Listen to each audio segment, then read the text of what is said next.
Mars les amis, salut à tous, j'espère que vous êtes en forme ou que vous soyez bienvenus comme d'habitude à la maison, dans mon petit bureau pour ce point média. Regardez le visage de José Mourinho, c'était hier soir, interview juste après l'élimination de Tottenham. Out, Mourinho est au cœur de la crise. Regardez la presse anglaise ce matin, le maillot jaune de Tottenham avec Gareth Bale. Du coup, José Mourinho, regardez, est annoncé comme le prochain entraîneur saqué, viré en Angleterre. Et pourtant, Tottenham s'était imposé 2-0 au match aller face au Dynamo Zagreb, match retour 3-0. Les zéros de Tottenham ici, alors que regardez le petit sourire qui est là. On va y revenir, c'est l'Euro trash pour Tottenham de Harry Kane avec José Mourinho, alors que donc dans le même temps, Manchester United s'est qualifié avec le sourire de Paul Pogba face à l'AC Milan. Victoire 1-0, but du Français avec ce maillot zébré. Tiens, qui peut rappeler la Juventus de Turin. Les Italiens ne se trompent pas dans les colonnes de la Gazzetta dello Sport. Milan est tombé sur Paul Pogba qui est ici. Pogba qui est entré en cours de jeu à la 46e minute à la place de Rashford et boum, c'était le grand retour de Paul Pogba. 40 jours d'absence, il était blessé depuis le 6 février dernier, plus d'un mois. 40 jours et il est de retour pour battre Zlatan Ibrahimovic. Regardez le visage de Zlatan qui est lui aussi entré en cours de jeu. Retour de blessure, 65e à la place de Castillejo. Il n'a rien pu faire. Paul Pogba, meilleur joueur de Manchester selon nos confrères. 8 sur 10 pour lui. Bravo à monsieur Paul Pogba. Au diable à la une de la Gazzetta dello Sport entre les deux hommes. Du coup, plus qu'un seul Italien sur la scène européenne. Rome, c'est l'Italie. L'Italie, c'est Rome. L'AS Roma qualifié face au Shakhtar avec un doublé de Borja Mayoral, le joueur espagnol prêté par le Real Madrid. Rome est donc ici qualifié dans le top 8 de la Ligue Europa. Ajax, Dynamo Zagreb, United, Slavia Prague, Arsenal, Grenade et Villarreal. Tirage au sort aujourd'hui. Je vous le rappelle, cette pastille a été enregistrée avant. L'Italie, une seule équipe, Rome. On prépare le futur et notamment avec la Juve éliminée de cette Ligue des Champions. Regardez ce futur à la préparation. Les petits camemberts ici, ce sont les pourcentages de possibilités de voir ces joueurs rester à la Juve la saison prochaine dans les plans de Pirlo qui veut rajeunir son effectif. Du coup, eh bien l'ami Buffon, 40% de chance seulement de le voir rester. Attention à Cristiano, 65% on en a déjà parlé. Le pourcentage le plus fort, 99% qu'il soit turinois la saison prochaine, c'est Chiesa. Bien évidemment, la stratégie de la Juve, c'est également d'élargir la base italienne de l'effectif. Nationaliser cet effectif, on en a déjà parlé avec notamment Locatelli de Sassuolo. On vise également, ça vous le savez, du côté de Chelsea, Emerson. On observe attentivement également deux hommes, c'est Jorginho aussi de Chelsea ou Zaniolo de l'AS Roma. Et on s'interroge autour de Keane du Paris Saint-Germain. Vous aurez compris la base italienne possible, future de la Juventus de Turin. Attention, pas de match de l'Inter ce week-end, pas de match face à Sassuolo. Le match est reporté cause Covid. Nouveau cas positif, ils sont 4 maintenant. Handanovic, je vous en ai parlé hier, qui est venu rejoindre D'Ambrosio, plus les deux hommes ici, De Vrij et Vecino. 13 au total. Pas de match de l'Inter pour Conte ce week-end.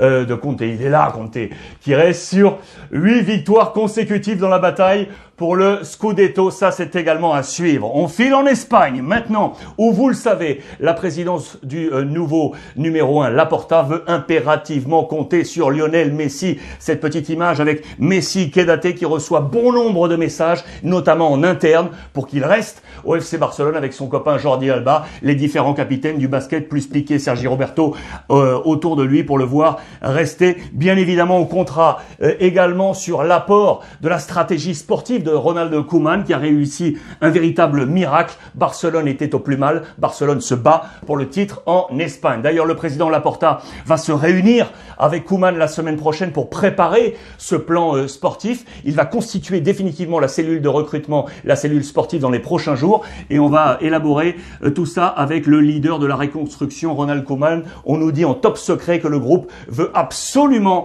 le voir rester aux commandes du FC Barcelone. Attention, je vous ai parlé de cette affaire de garantie financière pour la présidence de Laporta avec notamment Jaume Roures, le cofondateur de Mediapro, Pro qui est venu lui insuffler quelques dizaines de millions d'euros pour qu'il puisse avaliser ainsi sa garantie financière. Mais un homme, Javier Tebas, le président de la Ligue, veut avoir une assurance totale sur cette garantie financière. En cas de non-assurance, il menace le club du FC Barcelone de redemander de nouvelles élections et mettre en suspens la présidence de Joan Laporta. Attention, c'est une très très grosse affaire du côté du FC Barcelone. L'Atlético éliminé de cette Ligue des Champions. Gros problème autour del Cholo Simeone. Le problème est grand. Double jeu ici parce que l'Atlético Madrid sur la scène européenne a échoué à de nombreuses reprises face aux gros. Une seule victoire en 7 matchs face au Barça, au Real Madrid, au Bayern et Chong dernièrement face à Chelsea. 4 gros avec principalement des échecs.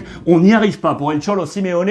Ces changements, ces stratégies sportives sont signalées, pointées du doigt. L'autre grand problème, bien évidemment, c'est le problème offensif. L'incarnation, c'est Luis Suarez. 0 but dans cette campagne européenne. C'est la première fois que ça lui arrive.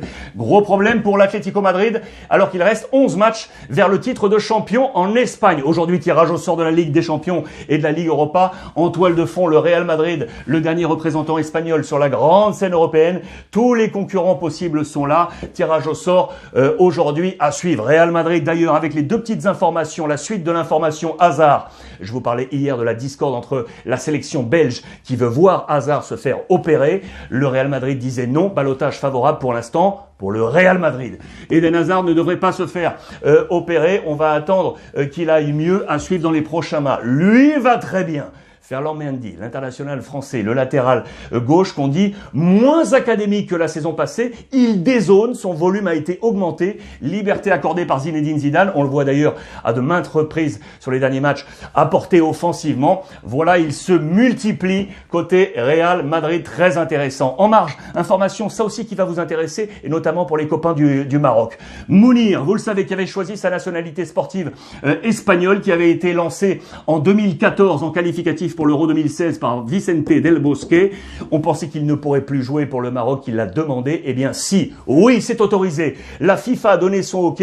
Pourquoi? Parce que il a joué moins de 5 matchs et il avait moins de 21 ans durant ces 5 matchs. Du coup, la FIFA donne son OK. C'est une très bonne initiative. Il pourra donc jouer pour le Maroc de Vaïd Halilhodžić. Voilà pour les fans du Maroc. Mounir pourra être marocain sportivement. La Ligue des Champions avec un très bon entretien aujourd'hui dans les colonnes du Parisien aujourd'hui en France du président de l'OL, Jean-Michel Aulas, qui voit Paris favori. Il fait un topo complet sur l'actualité du foot français et européen, sur l'avenir également de Rudy Garcia, à lire aujourd'hui dans les colonnes du Parisien aujourd'hui en France. Rififi au Bayern Munich, les amis, guerre froide entre Hansi Flick, le coach, et le directeur sportif Salihamidzic. Regardez cette phrase ici, regardez cette petite phrase, ferme-la pour une fois. C'est Flick qui dit ça à Salihamidzic. On parle de scandale qui aurait éclaté en interne. Vous le savez, Hansi Flick est annoncé comme successeur de Joachim Löw à la tête de la Nationalmannschaft.